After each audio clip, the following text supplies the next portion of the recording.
बच्चों, हम लोग चिंतन पे चर्चा कर रहे थे, जिसमें चिंतन का अर्थ, उसकी विशेषता, प्रकार, उसके साधन, ये सब हम लोगों ने देख लिया है। चिंतन कितने प्रकार के होते हैं, इस पे भी हम लोग चर्चा कर लिए। अब जो इस अगला क्वेश्चन है वह है चिंतन की प्रक्रिया क्या है, कैसे चिंतन स्टार्ट होती है। चिंतन की प्रक्रिया के बाद हमको इसी में देखना है कि चिंतन को प्रभावित करने वाले कारक और चिंतन का विकास। पहले हम चिंतन की प्रक्रिया पे चर्चा करेंगे कि चिंतन की प्रक्रिया कैसे होती है, चिंतन का विकास कैसे हम चिंतन करते हैं। चिंतन की प्रक्रिया में पहला है किसी लक्ष्य की ओर बढ़ना, लक्ष्य की ओर बढ़ना। दूसरा है प्रयास करना।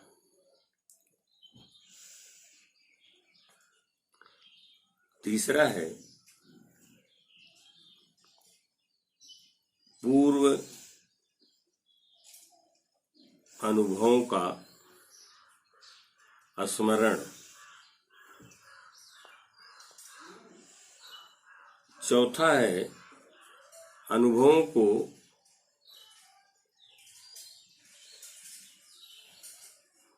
वर्तमान में समायोजित करना। और पांचवा है सार्थकता देखना।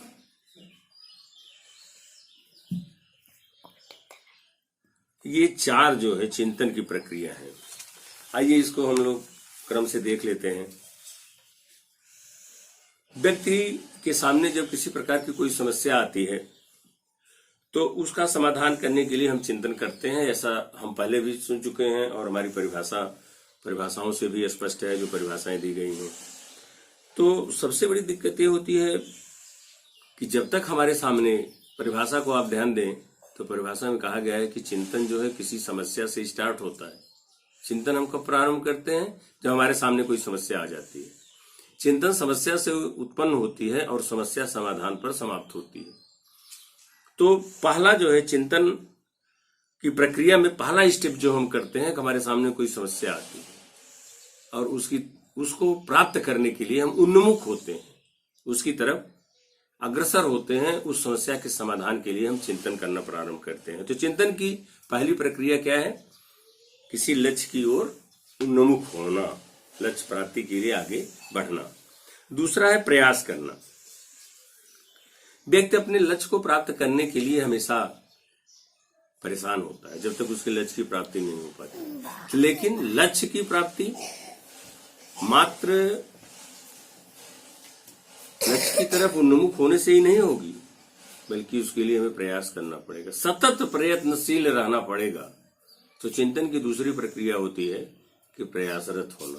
उद्यमेन ही सिद्धंति न कार्याणि न मनोरथ। हम केवल मनोरथ करने से, केवल उसकी तरफ उन्मुख हो जाए, लक्ष्य को हमको प्राप्त करना है, हम चिंतन करना शुरू कर, तो कोई जरूरी नहीं है कि आप उस लक्ष्य को, उसके लिए हमें प्रयास करना पड़ेगा।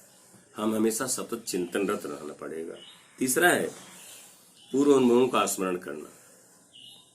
चिंतन में वो सारे अनुभव, जैसे किसी भी प्रॉब्लम सॉल्विंग में या कोई भी गणित का या अंग्रेजी का आप ट्रांसलेशन कर रहे हैं, तो ये ट्रांसलेशन आपका पूर्व अनुभव जो है, आपको बताया गया है कि टेंस इतने प्रकार के होते हैं। उन टेंसों में आप जाएंगे, उनका चिंतन करेंगे कि ये कुछ में से कौन सा है, फिर उसके नियम कैसे ट्रांसलेशन करने के हैं, इस पे आप ध्यान देंगे। तो ये जो पूर्व का, पास्ट जो आपके एक्सपीरियंसेज हैं, पास्ट नॉलेज है, उन सबको आप स्मरण करेंगे कि उसमें से कोई न कोई चिंतन के माध्यम से उभर करके सामने आएगा और जो हमारे सामने समस्या है उसको, उसके समाधान में सहायक होगा। तो ये तीसरा जो है प्रक्रिया स्मरण करना। अनुभव का स्मरण करता है जिसके आधार पर वह वर्तमान समस्या का समाधान कर सके। चौथा क्या है? वर्तमान समस्या में समायोजित करना। जब व्यक्ति अपने वर्तमान समस्या में अपने पूर्व अनुभवों को समायोजित करता है, उनको एडजस्ट करने का प्रयास करता है, तो ये जो है एक प्रकार की चिंतन की प्रक्रिया होती है। जैसे आप कोई सवाल हल कर रहे हैं और वो जो है आपको नहीं आ रहा है, तो उसमें तमाम सूत्रों का आप जो है स्मरण करते हैं जो आप पहले सीखे हैं। ये सूत्र अप्लाई होगा कि ये सूत्र अप्लाई होगा कि प्लस प्लस है तो प्लस होगा, प्लस माइनस है तो माइनस। ये सारी चीजें जो हैं, जो पूर्व में आपने सीखा है, उसको यहाँ समायोजित करने का प्रयास करते हैं और उस समायोजन के आधार पर ही आप जो है समस्या समाधान या यूं कहिए कि उद्देश्य की प्राप्ति करते हैं, उस करने में समर्थ होते हैं। पांचवा है समाधान की सार्थकता देखना। जब हमारे सामने समस्या के संबंध में कोई सार्थक समाधान प्रस्तुत हो जाता है, तो हम उसको जो है समस्या का चयन करते हैं और व्यवहारिक रूप में उसको देखने का प्रयास करते हैं कि ऐसा हो सकता है कि नहीं हो सकता। जैसे जब जेम्स वाट ने देखा कि भाप में शक्ति होती है, तो चिंतन तो उसका सही हो गया। उसने कहा कि ठीक है, भाप में शक्ति होती है, लेकिन उसको व्यवहार रूप में कैसे लाया जाए, तो उसने इंजन को बनाने का प्रयास शुरू किया। तो ये चिंतन द्वारा, थिंकिंग द्वारा हम इस सोच पे पहुंचते हैं कि हमें इस समस्या के समाधान में की सार्थकता जो है सिद्ध हो जाए। तो हमारे पूर्व अनुभव, पूर्व ज्ञान उस समाधान की सार्थकता को जब हम व्यवहार में ला देते हैं और वो जनरलाइज हो जाता है, उसका सामान्य कोई भी सूत्र, कोई भी नियम, कोई भी जब जनरलाइज हो जाए, सर्वसाधारण तक वो के ज्ञान में पहुंच जाए, वो उनकी जो है नॉलेज में हो जाए, तो निश्चित समझिए कि जो है वो चिंतन की प्रक्रिया समाप्त हो जाती है। हमने किसी समस्या का समाधान कर लिया, या दूसरे शब्दों में हम कह सकते हैं कि चिंतन की प्रक्रिया हो गई। अब ये तो हुआ चिंतन की प्रक्रिया। जब चिंतन आप करते हैं तो कौन कौन सी बातों का ध्यान। अब आप चिंतन को प्रभावित करने वाले कारक कौन कौन से फैक्टर हैं जो चिंतन को प्रभावित करते हैं। चिंतन को प्रभावित करने में हमने एक डायग्राम यहाँ बना रखा है, उसमें आप देख लीजिएगा। रुचियां चिंतन को प्रभावित करती हैं। अगर आपको किसी कार्य में करने में रुचि न हो, कई बार इस चीज को हम दोहरा चुके हैं कि जब तक आपकी रुचि नहीं होगी, आप कोई काम नहीं कर सकेंगे। आपको खाना भी नहीं खाएंगे जो आपको रुचिकर न हो, वहां आप जाना भी पसंद नहीं करेंगे जहां आपका इंटरेस्ट नहीं होता। तो ये सब सारी चीजें जो है चिंतन को प्रभावित करती हैं। आप सोचना ही नहीं चाहते। ज्ञान, अगर अच्छा नॉलेज आपको है, सृजनात्मक आप हैं,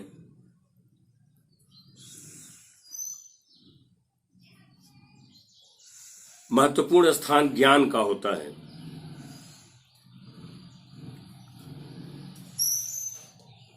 शिक्षा, हम सभी लोग एक ऐसी परिस्थितियां उत्पन्न करना चाहते हैं जिसमें बालकों को ज्ञानार्जन करने की जिज्ञासा उत्पन्न हो। चाइल्ड सेंट्रलाइज एजुकेशन आ जाए, ये सही बात है, लेकिन आज विद्यालयों की जो स्थिति हो गई है उसमें चिंतन का डेवलपमेंट पर ध्यान कम दिया जा रहा है। रटने की प्रवृत्ति ज्यादा हो रही है, रटने की आदत जो आ रही है। देखिए, ज्ञान जो है, अगर आपके अंदर जिज्ञासा होगी तो जिज्ञासा निश्चित है कि आपको ज्ञान की तरफ ले जाएगी। जिज्ञासा होनी चाहिए ना, एक आदमी को जिज्ञासु होना चाहिए।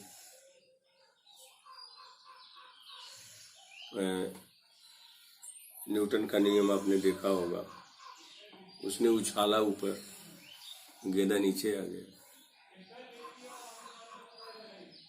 तो उन्होंने उसके अंदर जिज्ञासा हुई, कैसे जो गुरुत्वाकर्षण का नियम खींचता है।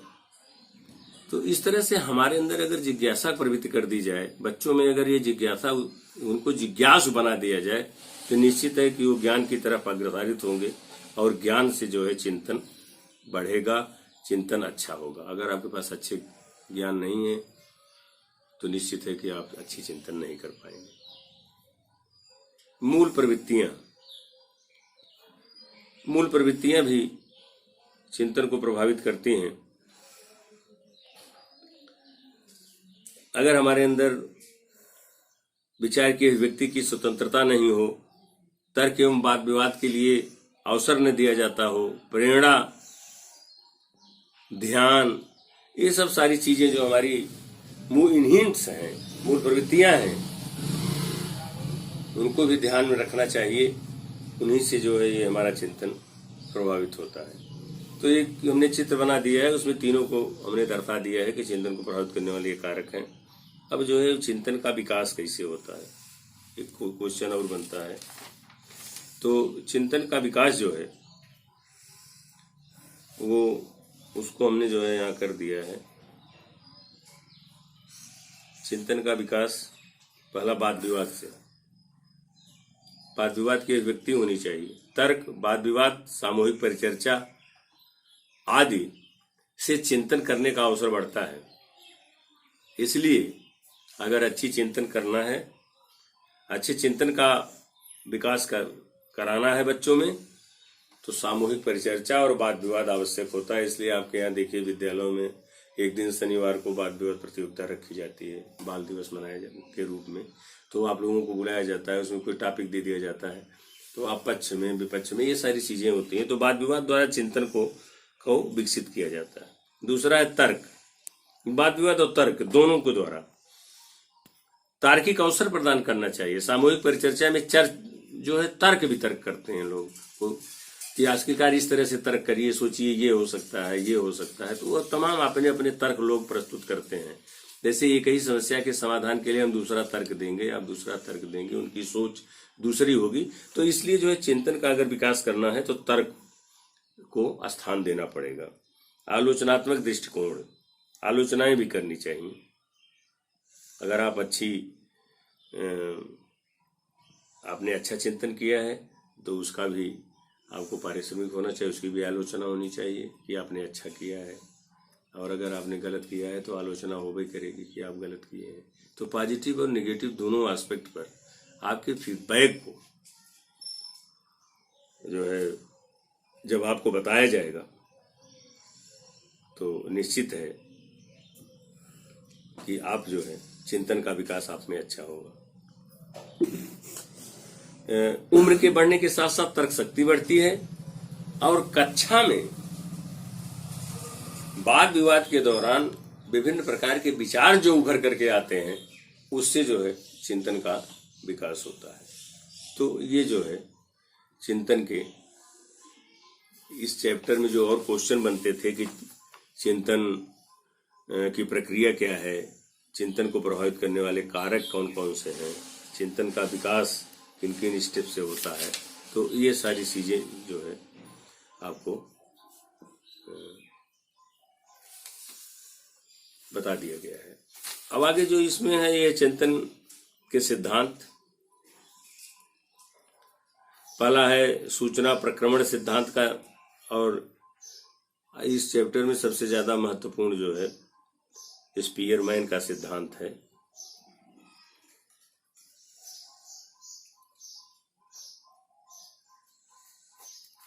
जिसपे हम नेक्स्ट टर्न पे